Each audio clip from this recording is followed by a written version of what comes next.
So I wanted to talk about problems, and that in life there are problems.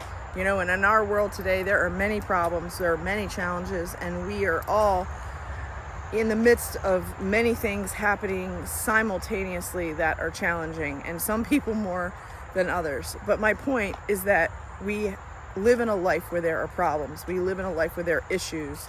We live in a life where there are complications, and especially with this whole technology, AI, less humanization and more emphasis on computers ruling and reigning, there will be problems because computers are not humans. They're going to make mistakes, and a line code is going to have an error at some point in the programming, and what's going to happen is there's going to be a fallout of some kind, and that might be that a system crashes, or your order didn't go through, or they mix up this order number with that order number or something. It could be as simple as that, but the bottom line is in life there are problems. So within that, we have choices, and our choices are we going to get upset that we have problems, or are we going to get in our proper alignment with the Lord and let Him move through us and change our hearts, change our minds, and focus us to be in waiting for the next right movement, for the next right action steps, for the next right tasks that are in alignment with who God is, who He says He is, and for us to be waiting that and in faith and belief that God is for us. He is able to help us, and He is for us, so that we will get past these current circumstances, which again, in the moment, these current circumstances are annoying. They're upsetting, they're disappointing, they're frustrating. We're in the midst of a storm and we don't like it, and we want to find a way out. But the thing is that it is in the storm, it is through the storm that where the lessons of what we need to understand about those specific portions is where we need to have our mindset. We need to have our mindset focused on the Lord, and focused on our prayers, focused on the fact that God is creating solutions for all of our problems, and to continue to keep resetting ourselves by taking those calm moments, by getting into the Word and reading, by taking a walk in the woods, by petting a dog, by whatever means that you need to calm yourself. And I don't mean extreme means or relying on physical fleshly desires. That's not what I'm talking about. I'm talking about really putting your mindset in alignment with God and what the Bible says about who God is and what He's doing for us, for those who believe. So as we're in waiting, and as we're in the midst of a storm, the tendency is to want to blame God. The tendency is to get angry with God. The tendency is to say that, I'm an ant that God is squashing and God's not paying attention to me. That is the kind of go-to that the adversary wants us to be stuck in. The adversary wants us to be at war with God. The adversary wants to be able to have his minions of entities to come in and swoop in and torment a person's soul. This is a spiritual warfare that we are in the midst of. The challenge is to be in the storm, to keep your focus on the Lord, to know that God is orchestrating things in a way that's going to benefit everybody involved, and to have the patience to see it through.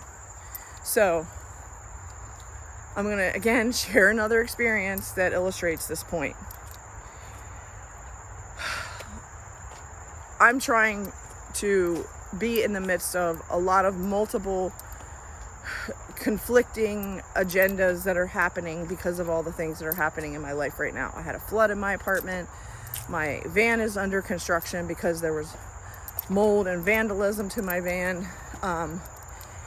Things were stolen out of the hotel that I was placed in, and I was relocated to a new hotel, and then the door was the lock on the door was broken, and I didn't feel very safe in this place, and I had to wait and get moved into another room. So I've had a lot of transition in the past 9 days. It's been crazy, and within that time frame of all that moving around and loss of space, and like all my stuff is in boxes, and I've had movers, and you get what I'm saying. I feel very displaced. I feel like somebody took the root of me and my tree, and I'm like floating in the ethers because all my stuff has been uprooted. A lot of my things were destroyed in this flood. I've had to make inventory. I'm still in the process of that.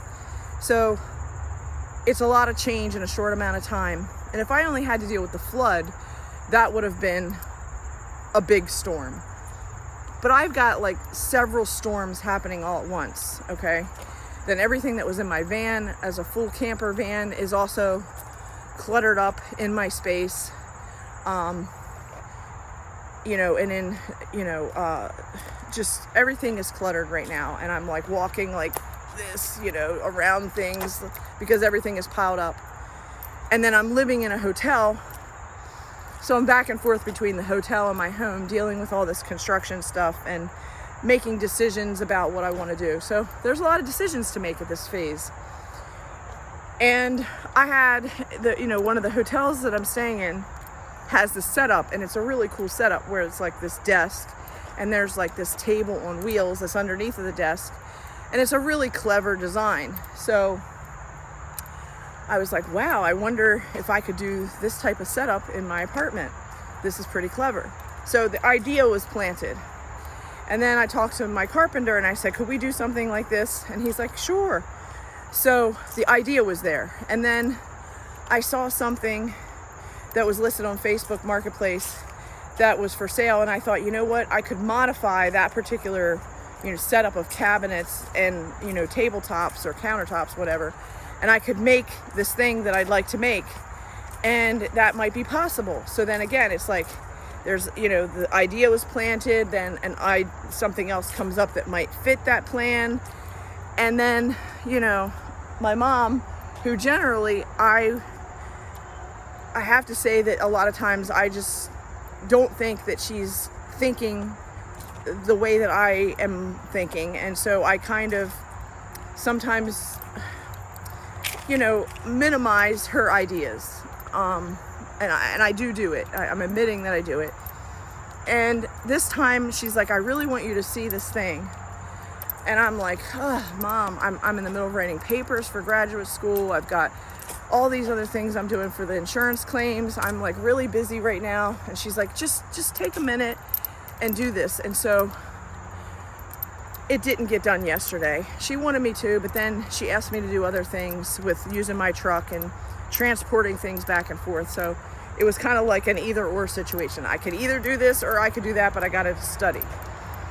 So she asked me today, can I go look at this thing again? And I'm like, I'm annoyed, okay? Let's be honest, I was annoyed. But the bottom line is, this is where the Lord is working on me and trying to rebuild my relationship with my mom, trying to give me more patience and compassion as she's in a different level of her life and I'm in a different level of my life, and for me to give her idea a chance. And so then I went to go look at this idea, and it's actually quite similar to the idea that I was trying to recreate. And the thing that I was going to buy on Facebook Marketplace has a price tag to it. And the thing that she's offering me is free. So this is again an example of sometimes we have an idea in our head about how we want things to go. And we get stubborn and we protect our idea with our boundaries. And, but sometimes God is trying to show us that we need to be less rigid in some of these boundaries that we hold. Give some patience and grace to other people and their ideas, and check it out. At least investigate, check it out. And when I checked it out, it actually has purposes that would really be great for my business and for my office, and it's actually a great idea. So sometimes it's, again, God showing us that we need to lighten up. We need to give other people's ideas a chance, even though we have our ultimate idea of what we want. Sometimes other people in our circle have a piece of that puzzle that's going to connect to what our goal is. And it might even be better than what we originally thought was possible. And in this case, spending several $100s versus free, well, the only thing I have to do is the labor to haul it. So what I'm getting at is sometimes that's, again, God trying to, remold us and show us where we're lacking, where we're impatient, where we need to express more humility, where we need to be more understanding and more patient of our parents that maybe are from a different generation, maybe go at a slower pace, but their ideas are still very valid because they've had a tremendous life experience of living. And therefore, even though today's world is at a very fast-paced, technologically AI-driven world, that's not always a better world. And that sometimes it's effective to just have a file cabinet with papers in it that you can easily grab, instead of having everything digital, that when the system goes down, you can't have access to anything.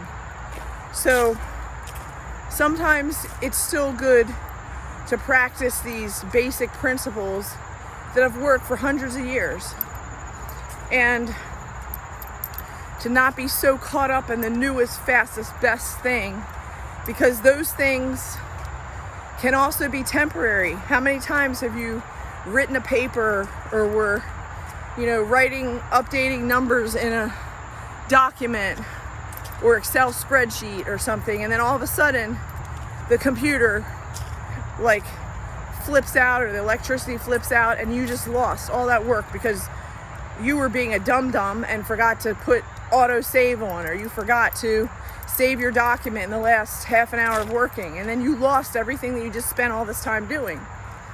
So it goes to show you that having backup plans is important to safeguard your data. Having backup plans in a paper format is helpful in today's age with all this technology. So just something to think about. Have a good one, everybody.